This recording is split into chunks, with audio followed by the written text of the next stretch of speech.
BJP അനുഭാവി അല്ലെങ്കിലും നരേന്ദ്രമോദി പ്രധാനമന്ത്രിയായി രംഗത്ത് വന്നപ്പോൾ സന്തോഷിച്ച ഒരാളാണ് ഞാൻ. ഇന്ത്യയിൽ വലിയ മാറ്റങ്ങൾ ഉണ്ടാകുമെന്നുള്ളൊരു പ്രതീക്ഷയായിരുന്നു ഉണ്ടായിരുന്നത്. പക്ഷേ ആ പ്രതീക്ഷയ്ക്കൊത്തുള്ള മാറ്റങ്ങൾ ഇന്ത്യയിൽ ഉണ്ടായില്ല എന്നുള്ളതാണ് സങ്കടകരം. അതായത് പഴയൊരു വീട് വാങ്ങി ആ പഴയ വീടിൽ കുറച്ച് പെയിൻ്റ് അടിച്ചു എന്നല്ലാതെ ആ സ്ട്രക്ചറലായിട്ടുള്ള ഒരു മാറ്റവും വരുത്തിയിട്ടില്ല. അത് BJPക്കോ RSSനോ അങ്ങനെ ഒരു ചിന്താഗതി ഇല്ല എന്നെനിക്ക് തോന്നിപ്പോകുന്നു. വാസ്തവം പറഞ്ഞാൽ അതാണ്, ആ സ്ട്രക്ചറലായ ഒരു മാറ്റമാണ് വാസ്തവം പറഞ്ഞാൽ ഇന്ത്യക്ക് വേണ്ടത്. അതിലാദ്യമായിട്ട് ചെയ്യേണ്ട കാര്യം ഈ IAS IPS അതൊന്നും എടുത്തു കളയണം. ആ ഒരു സംവിധാനം തന്നെ ഇല്ലാതാക്കണം. അത് ആ കൊളോണിയൽ സംഭാവനയാണത്. ആ രാജ്യം ഒരു കോളനി വാഴ്ചയ്ക്ക് വേണ്ടി അവർ ഉണ്ടാക്കിയ ഒരു സംവിധാനം. അഖിലേന്ത്യാ തലത്തിലൊരു പരീക്ഷ നടത്തി കുറേ പേരെ തിരഞ്ഞെടുക്കുക, എന്നിട്ട് അധികാരങ്ങളെല്ലാം അവർക്ക് വിട്ടുകൊടുക്കുക. ഇലക്റ്റഡ് ആളുകൾക്കല്ല കൊടുക്കുന്നത്. ഇപ്പം ജില്ലാ കലക്ടർ ഒന്ന് ആലോചിച്ച് നോക്കുക. അങ്ങേർക്ക് അമിതമായ അധികാരങ്ങളുണ്ട്, അതൊന്നും പ്രയോഗിക്കുന്നില്ല എന്നുള്ളൊരു പിന്നെ അങ്ങനെ ഒരു ഗുണമുണ്ട്. പക്ഷേ ആളുകൾ തിരഞ്ഞെടുത്ത ആളല്ല അത് അദ്ദേഹം. നേരെ മറിച്ച് ആ സ്ഥാനത്തൊരു ജനങ്ങൾ തിരഞ്ഞെടുക്കുന്ന ഒരു വ്യക്തിയാണെങ്കിലോ, അപ്പോൾ നമ്മൾ പറയുമോ ജനങ്ങൾ തിരഞ്ഞെടുത്താൽ അഴിമതി ഉണ്ടാവും, സ്വജനപക്ഷപാതം ഉണ്ടാവും, ഇതൊക്കെ ഉണ്ടാവും. ഒരു കാലത്ത് കുറേ കാലത്തേക്കൊക്കെ ഇതൊക്കെ ഉണ്ടാവും. ഏതൊരു സമൂഹത്തിലും ഇതുണ്ട്. പക്ഷേ അത് അങ്ങനെ ഒരു സംവിധാനം ഉണ്ടായാൽ മാത്രമേ മാറ്റങ്ങൾ ഉണ്ടാവുകയുള്ളൂ. ഇപ്പം നമുക്കറിയാം, അമേരിക്കയിൽ ജില്ലയ്ക്ക് തുല്യമാണ് ഇവിടുത്തെ കൗണ്ടി എന്ന് പറയുന്നത്. അപ്പോൾ ആ കൗണ്ടി എക്സിക്യൂട്ടീവാണ് ഇതിൻ്റെ ഭരണാധികാരി. അപ്പോൾ ആ കൗണ്ടി എക്സിക്യൂട്ടീവ് കഴിഞ്ഞാൽ അവിടുത്തെ ഈ സിവിൽ സർവീസിലുള്ള മേധാവി ആരാണ്? നമുക്ക് ആർക്കും അറിഞ്ഞുകൂടാ. കൗണ്ടി എക്സിക്യൂട്ടീവിനെ നമ്മൾ തിരഞ്ഞെടുക്കുന്നു.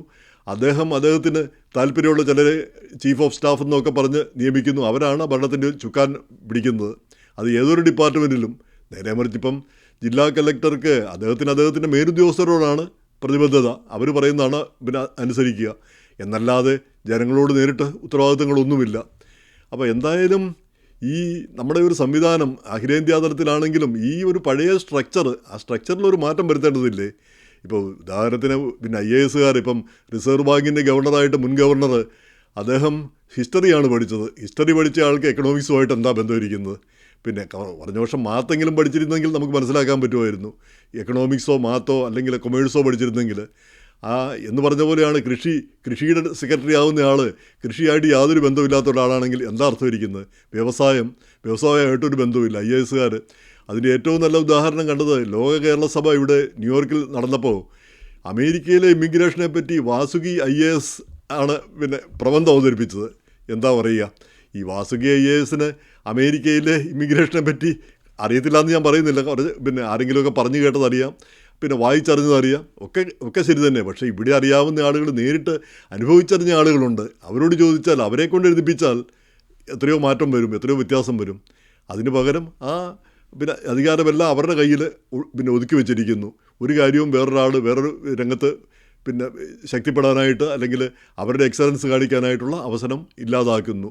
അപ്പോൾ ഇത് ഒരു കഷ്ടം പിടിച്ചൊരു കാര്യമാണ്. വാസ്തവം പറഞ്ഞാൽ നമ്മുടെ ഇന്ത്യ മഹാരാജ്യത്ത് ആദ്യമേ പിരിച്ചുവിടേണ്ട ഒരു പരിപാടിയാണ് ഈ IAS IPS. ആ പരിപാടി അത് സംസ്ഥാന തലത്തിൽ ഈ ഇങ്ങനെയുള്ള ഉദ്യോഗസ്ഥരെ നിയമിക്കുന്ന സംസ്ഥാന തലത്തിൽ. ഇനി കേന്ദ്ര തലത്തിലേക്ക് വേണമെങ്കിൽ ആ കേന്ദ്ര തലത്തിൽ കുറച്ച് പേരെ അതും ഈ സംസ്ഥാന തലങ്ങളിലൊക്കെ മികവ് തെളിയിച്ചവരെ അവരെ നേരിട്ടെടുക്കാവുന്ന കാര്യങ്ങളേ ഉള്ളൂ. അതിന് പകരം ഇങ്ങനെ ഒരു പരീക്ഷ ഒരുക്കി അവരെ പണ്ട് കാലത്ത് എന്താ അവരെ പ്രിൻസ് എന്നോ ഒക്കെയാണ് പറഞ്ഞിരുന്നത്, രാജകുമാരന്മാർ എന്നുള്ളൊരു നിലയിൽ അവരെ എഴുന്നള്ളിക്കുന്ന ഒരു സംവിധാനം. ഇപ്പോൾ കേന്ദ്ര സെക്രട്ടറി ഇവിടെ നമുക്കറിയാം, കേന്ദ്രത്തിൽ ഇപ്പോൾ കൊമേഴ്സ് സെക്രട്ടറി ഉണ്ട്. അത് ഇലക്റ്റഡ് പ്രസിഡന്റ് നിയമിക്കുന്നയാളാണ്. അദ്ദേഹത്തിൻ്റെ കീഴിലുള്ള സിവിൽ സർവീസ് ഉദ്യോഗസ്ഥൻ ആരാണ്? നമുക്ക് അറിഞ്ഞുകൂടാ വാസം പറഞ്ഞാൽ. അല്ലെങ്കിൽ ഈ ചീഫ് സെക്രട്ടറി, നമുക്കറിയാം ചീഫ് സെക്രട്ടറിയാണ് ഇപ്പോൾ കേരളത്തിലെ നോക്കുകയാണെങ്കിൽ ഏറ്റവും വലിയ ഉദ്യോഗസ്ഥൻ. കേന്ദ്ര തലത്തിൽ നോക്കുകയാണെങ്കിൽ ക്യാബിനറ്റ് സെക്രട്ടറിയാണ്. ഇപ്പോൾ അമേരിക്കയിലെ ക്യാബിനറ്റ് സെക്രട്ടറി ആരാ? അങ്ങനെ ഒരാളില്ല വാസം പറഞ്ഞാൽ. നമുക്കറിഞ്ഞുകൂടാ. ഉദ്യോഗസ്ഥരെല്ലാം ഉണ്ട്, പക്ഷേ ക്യാബിനറ്റ് സെക്രട്ടറി അങ്ങനെ പറയുന്ന ഒരു ഉദ്യോഗസ്ഥനില്ല. അദ്ദേഹം അമിതമായ അധികാരം കൈയാളുകയും ജനശ്രദ്ധ നേടുകയും ചെയ്യുന്ന ഉദ്യോഗസ്ഥനില്ല.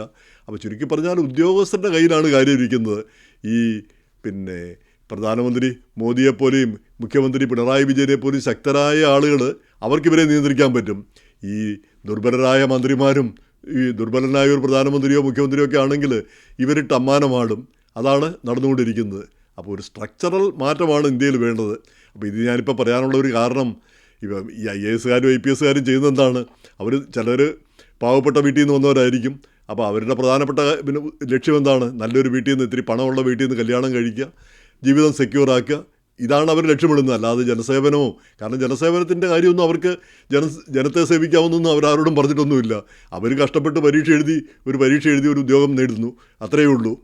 അപ്പം പിന്നെ ഇവിടെ ചിന്തിക്കേണ്ട ഒരു കാര്യം, ഞാനിപ്പോൾ പറയാനുള്ള പ്രധാനപ്പെട്ട കാരണം, ഈ ഇന്ത്യയിൽ എന്തുകൊണ്ടാണ് ഇപ്പോൾ സത്യാനാഥനിലായും സുന്ദർ പിച്ചയും ഒക്കെ അമേരിക്കയിൽ വന്നപ്പോഴാണ് ഇവരൊക്കെ വലിയ മഹാന്മാരായി മാറിയത്. പിന്നെ കാഷ് പട്ടേൽ ഇന്ത്യയിലായിരുന്നെങ്കിൽ എന്താകുമായിരുന്നെന്ന് ഒരു ജില്ലാ കമ്മിറ്റി, BJPയുടെ ഒരു ജില്ലാ കമ്മിറ്റി അംഗമായിരുന്നിരിക്കും, അതിലപ്പുറത്തേക്ക് പോകുമായിരുന്നോ? അതുപോലും എനിക്ക് സംശയമുണ്ട്. സൊഹറാൻ മാംദാനി, അദ്ദേഹം സൂറത്തിലെ ഒരു മേയർ ആകുമായിരുന്നോ അദ്ദേഹം അവിടെ തുടരുകയായിരുന്നെങ്കിൽ? അപ്പോൾ ഇതാണ് അവസ്ഥ.